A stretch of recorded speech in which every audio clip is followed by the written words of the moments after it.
আর আজকে জুমার দিন আমারে 2 রাকাত জুমার নামাজ পড়ার সুযোগ দে। ও নবীর উম্মতেরা, নবীর আশিকেরা, হুসাইনের আশিকেরা গো, এই 2 রাকাত নামাজ জুমার নামাজ ছাইরো না, আমার নবীর শাফায়াত নসিব হবে না। রক্তে লাল হইয়া যদি হুসাইন 2 রাকাত জুমার নামাজ পড়তে পারে গো, আজকাল থেকে কথা দিতে হবে জীবনে কোনোদিন জুমার নামাজ ছাড়তে পারবা না। জুমার নামাজ আদায় করতে সময়টুকুন দিলে নামাজ শুরু করে দিলেন, রুকু সিজদার কাজ শেষ করে তাশাহুদে বসে সালাম ফিরানোর আগ পর্যন্ত কাছাকাছি বসে বসে এই যে সৈন্যরা নামাজের ভিতরে প্রত্যক্ষদর্শীরা বলেন এক একটা করে তীর মারে হুসাইনের গায়ে।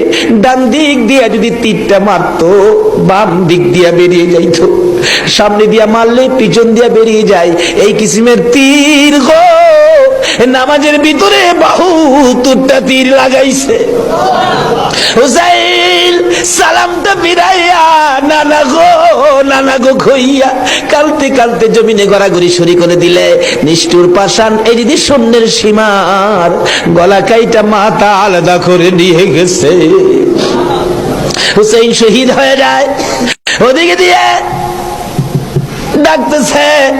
মহরমের 10 তারিখ সন্ধ্যা যখন হয়ে গেল, উম্মে সালমা বলেন